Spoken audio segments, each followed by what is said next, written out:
Okay, now let's talk about Virginia Woolf using the slides. Okay, you see that she was born in 1882 and she committed suicide in 1941.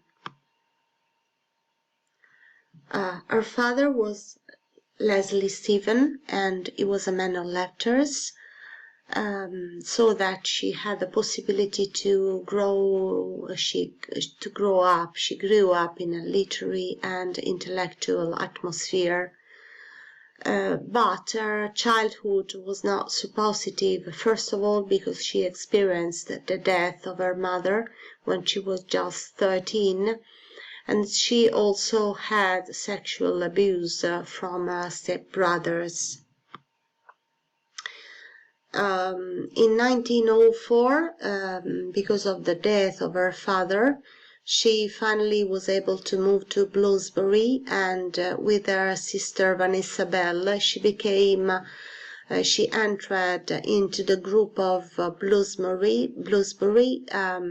It was a group, an avant-garde group, made of many different artists in London.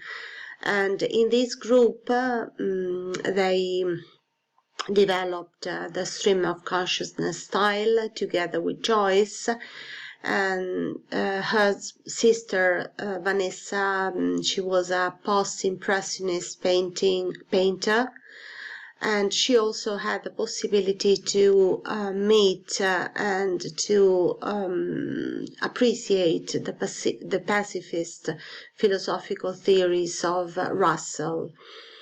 They all, as a group, they refused the traditional morality of Victorian society, the famous respectability, and they also rejected all the conventions, artistic and life convention, and they hated the bourgeois sexual codes imposed by the Victorian society. In 1912, she married Leonard Woolf, from whom she took the surname Woolf, Virginia Woolf. And in 1915, she finally started her career as a novelist. But she was also an essayist and a critic, so she didn't just publish novels, but also many other written texts, writings. The Second World War represented to her a moment of great anxiety and fears, so great that she couldn't go on, and she committed suicide, drawing herself in the river Ouse. So we see here her literary career. We have the first novel, The Voyage Out, and the traditional narratives, the night and day traditional narratives, Jacob Room's narrative experimentation with the novel, and then from Mrs. Dalloway on, we have a more complex development of new narrative techniques, such as the stream of consciousness. You see Mrs. Dalloway, and also To the Lighthouse. Then we have, we can say that she was also a feminist writer. Some of the main protagonists of her novels are female protagonists. For example, in Mrs. Dalloway, Clarissa, and then in Orlando we have the androgyny experience, a room with one's view of one's own. There's the question of women, of the possibility of women to have their own space, physical and also intellectual, to be able to write. We can say that she was a modernist novelist, and you see that she Here is particularly evident the difference between Woolf and Joyce. Joyce was more concerned with the problems, with the public and universal problems of Dublin and Dubliners. He was more interested in the problem of isolation, of paralysis. So he was less interested in his own problem as a man, while the main aim of Virginia Woolf is to find out, to discover and to give voice to the inner side of human personality, in particular to the feelings, to the memories, also because she was haunted by this idea of death, by the memory of her mother. The narrator disappears also in her novels, and we are projected into the mind of the single character, and we see reality through the eyes of the different characters. And you see that shifted inside the character's mind, and we have also a disappearance of the chronological order of events, but there are continuous flashbacks, associations of ideas, and the mind is we can say presented or shown as the main place where the action takes place. The stream of consciousness and the traditional technique, we see that there is a comparison. You see that in the traditional technique, there is an omniscient narrator who gives his own interpretation of the situation, while in the stream of consciousness, the action or plot is understood by the reader through the mental processes of the character. So he enters into the mind and understands through the mind of the character what happens outside. In the traditional technique, there is dialogue and the narrator's description, while in the stream of consciousness, every character is discovered, is understood, is known by the reader, thanks to the thoughts that we can see, we can read in the text. So the difference is particularly evident in this slide. Then we have in the traditional technique the chronological time is represented by the chronological order of events in the story, while in the stream of consciousness we see that the action is in continuous movement back and forth, because there isn't a real chronological subsequence of events. So we can see first an action happened in the past and then something that is going to happen or is happening at the present. Also the narration, we have the narration, the description, the dialogue, the commentary by the narrator. So everything is extremely ordered and extremely clear. While in the stream of consciousness, we have the dramatic monologue. We follow the dramatic monologue in the mind of the character, and also all the free associations made by his mind, and we have to understand the story through these kind of revolutionary narration. Okay, now let's see something about Mrs. Dalloway. Okay, so Mrs. Dalloway was published in 1925. And of course, the main character is Clarissa Dalloway. She's a London woman, and she spends the stories about, talks about a single day, describes a single day in which she spends her time preparing for the evening party. And we have the description of a single day, because during the narration we are in the mind of Mrs. Dalloway, and she recalls her, we can say, her souvenirs, her rememberings of the life before the World War the First, before she got married with Richard Dalloway. And she also remembers her relationship with Peter Walsh. And then there is another important character, who is Septimus Smith. Is a veteran, so he took part to the First World War, and he was shell-shocked. So he's going to have a therapy, to psychiatrist. And he's married with an Italian woman, to Lucrezia, who is an Italian woman. The moment of the climax, so the most important moment in the story, is Clarissa's party, because there are a lot of people to the party, and during the party,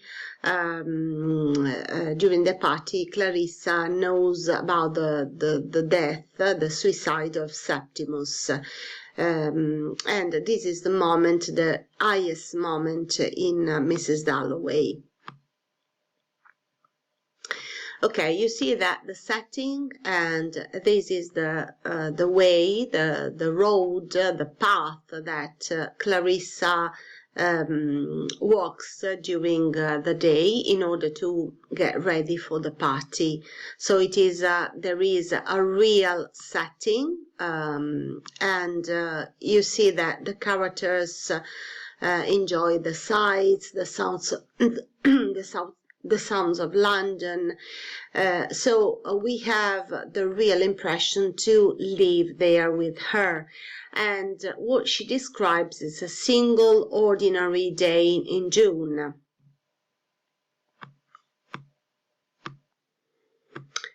Okay, then we have okay, the main characters, we have already talked about that. Mrs. Dalloway is 51, and she's the wife of a Conservative member of Parliament. And she experienced the influence of a possessive father, so it is quite autobiographical, this aspect, and the frustration of a genuine love, because she really loved Peter Walsh, but they didn't get married. And all this has weakened, all this experience of her father and frustration of the love experience is something that has weakened her emotional self. And we realize that while reading the novel. She is characterized by opposing feelings, because on one side she has a deep need for freedom and independence, but at the same time she is conscious of belonging to an important elevated social class. And it is also evident in the novel, because the novel starts saying that she decided to go to buy flowers on her own. So this is particularly particular in for a social class, because they normally send people, servants, to buy and to do the shopping. And you see that to overcome, so to superare her weakness and sense of failure, she imposes severe restrictions on her spontaneous feelings. So she tries to hide her real feelings to the world. So this is also something frustrating to her. Septimus Warren, on the contrary, is a very sensitive man, and is obsessed by panic, fear, and feelings of guilt, because he took part to the First World War, and he was shocked by the shells, by the experience of the First World War, and he suffers from headaches and insomnia, and he cannot stand the idea of having a child because he's sexually impotent.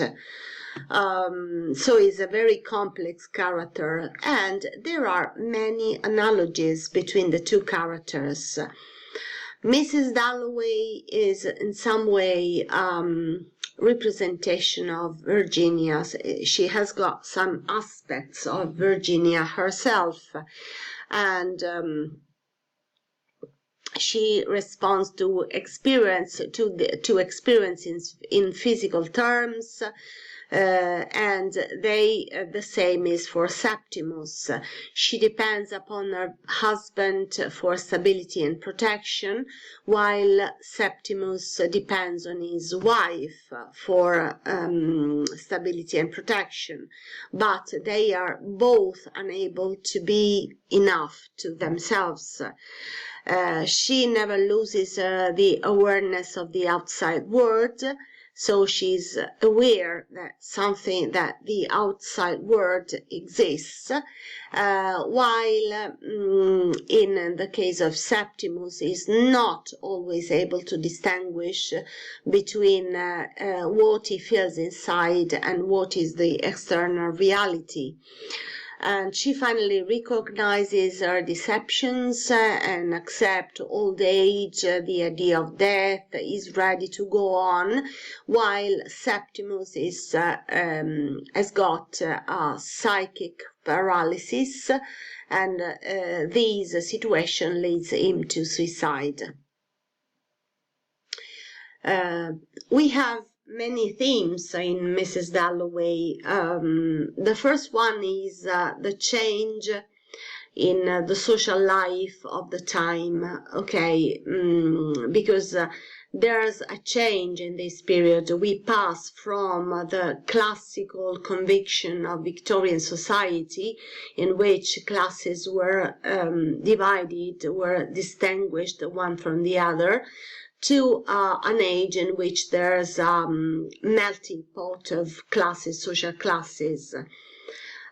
So in this time we have the spread on newspapers, so these represent a possibility for more people to get news, to be informed.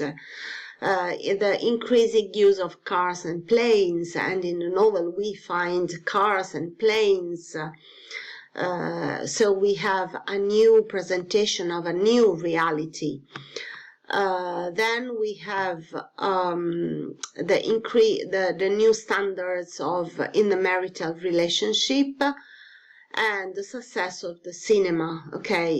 There's a new standards. It means that there's a new way of giving responsibilities in the family, and the new way of perceiving the role of women and men in the family. And there's also in the novel we find the striking, we can say the constant striking of the Big Ben, and determining the passing of time, marking the passing of time and the passing of life, and its flowing into death. So this is particularly highlighted in the novel, because every few moments we listen to the striking to the Big Ben, marking 3 o'clock and 4 o'clock and 5 o'clock. So it is a symbol of the time. Let's see what are the differences and similarities between Woolf and Joyce. they both use the stream of consciousness, even if I told you that we normally say the interior monologue.